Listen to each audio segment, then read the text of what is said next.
The rain had been falling since dawn. Not heavy enough to flood the streets, but steady enough to soak everything it touched. It matched the mood of the small town, quiet, tired, and waiting for something it could not name. Elena sat by the window of the Modis apartment, her hands wrapped around a mug of cold tea. She hadn't noticed when the warmth left it.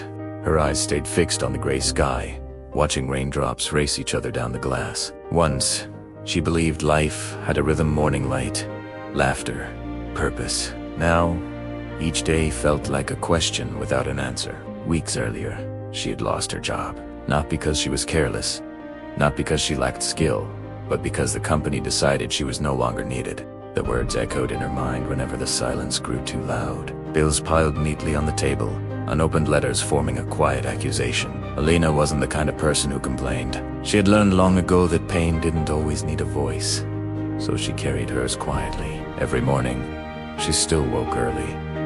She still made her bed, still dressed as if she had somewhere important to go.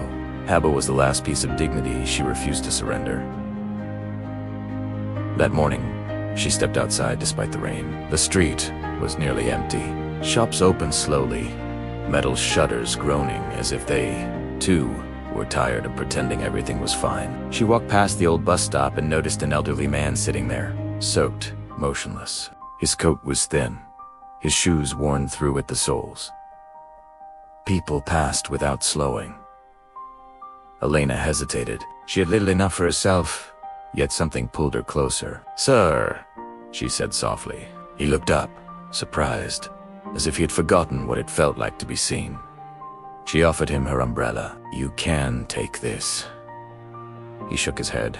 "You'll need it more than I will."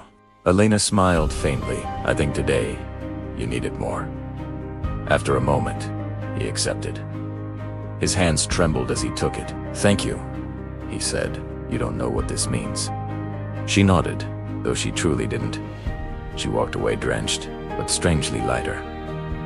That night, Elena sat alone again. The room felt colder than usual.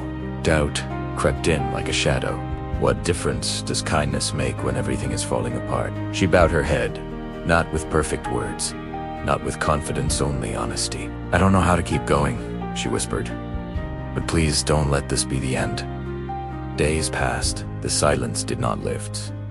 But something inside her shifted. She began helping at the community center, not for money, just to fill the hours. She cleaned tables, organized donated clothes, listened to stories that were heavier than her own. One afternoon, she noticed a young mother crying quietly in the corner. Without thinking, Elena sat beside her. No advice, no speeches. Who's present sometimes? Hope didn't speak. It simply stayed. Weeks later, Elena received a letter she almost ignored. It was from a small organization she had once applied 2 months ago. They had kept her resume. They remembered her kindness during the interview, the way she had helped another candidate who was nervous. They wanted her back. Not just a job, but a role leading outreach. Her hands shook as she read the words again and again. On her first day, as she walked toward the building, she passed the same bus stop. The elderly man sat there again, this time, dry, smiling, holding a warm cup of tea. He recognized her instantly. "You," he said, "you reminded me that I still mattered." Elena felt her throat tighten. "And you," he continued, "reminded me to keep believing." She walked on, heart full. That evening the rain returned, but this time it sounded different. Softer, gentle. Elena stood by her window once more, but she wasn't waiting anymore. She understood now.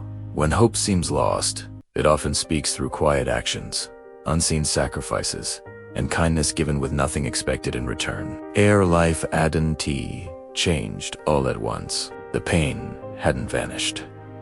But in the silence, something powerful had testified. Hope was still alive.